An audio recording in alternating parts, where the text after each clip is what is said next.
Pengertian pembuktian. Pembuktian di muka pengadilan adalah merupakan hal yang terpenting dalam hukum acara, karena pengadilan dalam menegakkan hukum dan keadilan tidak lain berdasarkan pembuktian. Hukum pembuktian termasuk dari bagian hukum acara, sedangkan peradilan agama mempergunakan hukum acara yang berlaku bagi peradilan umum. Menurut R. Subekti Dalamanan, yang dimaksud dengan pembuktian adalah suatu daya upaya para pihak yang berperkara untuk meyakinkan hakim tentang kebenaran dalil-dalil yang dikemukakannya di dalam suatu perkara yang sedang dipersengketakan di muka pengadilan, atau yang diperiksa oleh hakim. Sedangkan menurut Manan, pengertian pembuktian adalah upaya para pihak yang berperkara untuk meyakinkan hakim akan kebenaran peristiwa atau kejadian yang diajukan oleh para pihak yang bersengketa dengan alat-alat bukti yang telah ditetapkan oleh undang-undang.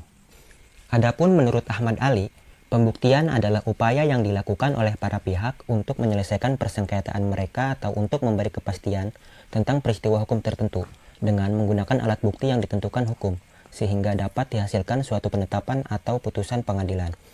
Pembuktian merupakan salah satu rangkaian tindakan hakim dalam melaksanakan tugas pokok pemeriksaan perkara, yaitu mengonstatir perkara.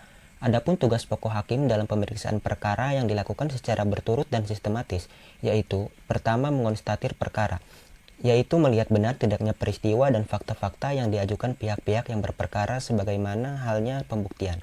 Kedua, mengualifisir peristiwa yang telah dikonstatir hukumnya atau mengadili menurut hukum. Dan yang ketiga, menetapkan dan menerapkan hukumnya untuk keadilan. Adapun arti membuktikan, yaitu memberi dasar-dasar yang cukup kepada hakim yang memeriksa perkara yang bersangkutan guna memberi kepastian tentang kebenaran peristiwa yang diajukan. Asas hukum pembuktian ini diatur dalam pasal 163 HIR atau pasal 283 RBG yang berbunyi, barang siapa yang mengatakan ia mempunyai hak atau ia menyebut sesuatu perbuatan itu untuk menguatkan haknya itu atau untuk membantah hak orang lain, maka orang itu harus membuktikan adanya hak itu atau adanya kejadian itu. Inti pokok dari pernyataan di atas dapat dirinci sebagai berikut. Pihak yang mengatakan mempunyai hak harus membuktikan haknya tersebut. Pihak yang menyebutkan suatu peristiwa untuk meneguhkan haknya harus membuktikan adanya peristiwa tersebut. Pihak yang menyebutkan suatu peristiwa untuk membantah hak orang lain harus membuktikan adanya peristiwa tersebut. Praktik substansi asas pembuktian ini diterapkan secara selektif dalam proses peradilan.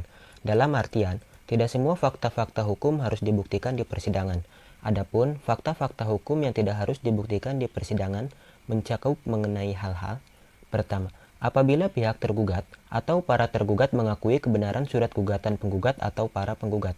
Apabila pihak tergugat atau para tergugat tidak menyangkal surat gugatan penggugat atau para tergugat karena dianggap mengakui kebenaran surat tersebut.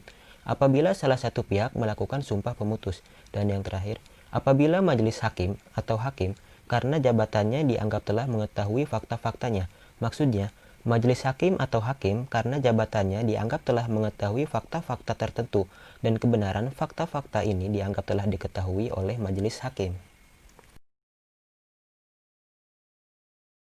Pembahasan yang kedua yaitu teori pembuktian. Yang pertama, teori Fritz-Bewitz. Teori ini memberikan kebebasan kepada hakim untuk menilai alat bukti. Kedua, teori Fritz-Bewitz. Teori ini menyatakan bahwa hakim terikat oleh alat-alat bukti. Adapun ketentuan yang terdapat here menganut gabungan dari teori-teori tersebut. Artinya ketentuan bahwa hakim terikat dan ada pula yang mengatakan bahwa hakim bebas menilai alat-alat bukti tersebut. Misalnya dalam hal sumpah this is our, hakim terikat oleh sumpah tersebut dan harus dianggap benar oleh hakim.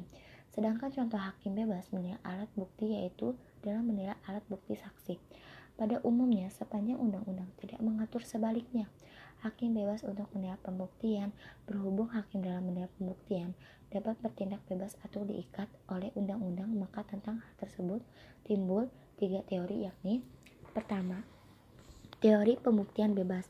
Teori ini menghendaki seorang hakim bebas dalam menilai alat bukti yang diajukan, misalnya untuk menilai keterangan saksi.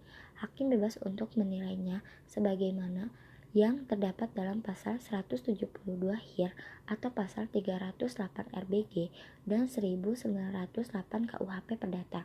Kedua, teori pembuktian negatif. Dalam menilai pembuktian harus ada ketentuan-ketentuan bersifat negatif yang mengikat dan membatasi hakim dan melarang hakim untuk melakukan sesuatu yang berhubungan dengan pembuktian.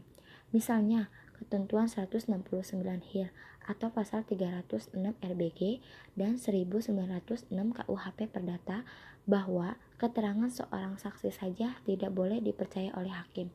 Dan yang ketiga, teori pembuktian positif.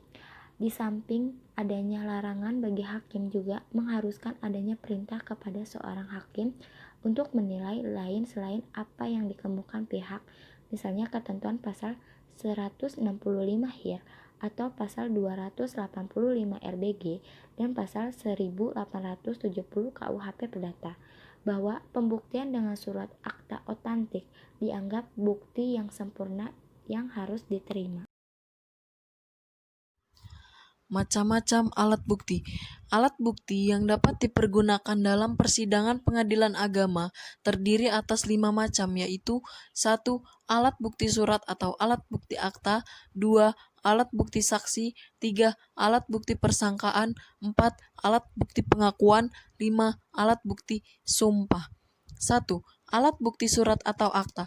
Alat bukti surat adalah segala sesuatu yang memuat tanda-tanda bacaan yang dimaksudkan untuk menyampaikan buah pikiran seseorang dan dipergunakan sebagai pembuktian macam-macam alat bukti surat.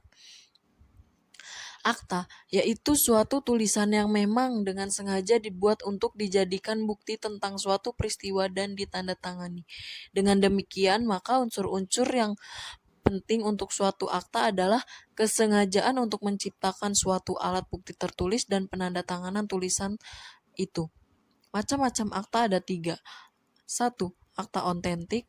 2. Akta bawah tangan. 3. Tulisan-tulisan bukan akta. 2.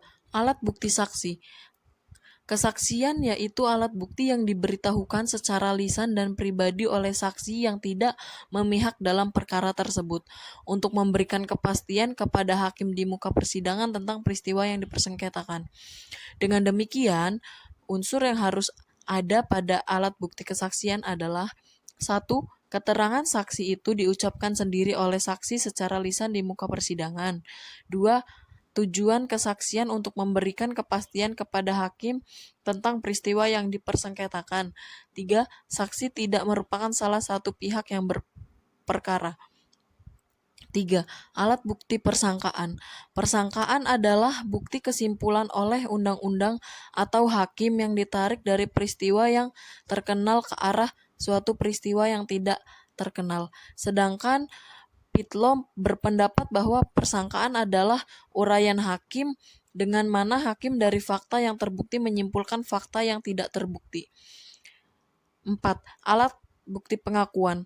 Pengertian pengakuan yaitu suatu pernyataan dengan bentuk tertulis atau lisan dari salah satu pihak suatu perkara yang isinya membenarkan dalil lawan, baik sebagian maupun seluruhnya. 5. Alat bukti sumpah. Sumpah adalah suatu pernyataan hikmat yang diberikan atau diucapkan pada waktu memberi janji atau keterangan dengan mengingat akan sifat maha kuasa Tuhan dan percaya bahwa siapa yang memberi keterangan atau janji yang tidak benar akan dihukum mati olehnya. Jadi, pada hakikatnya sumpah merupakan tindakan bersifat religius yang digunakan dalam peradilan.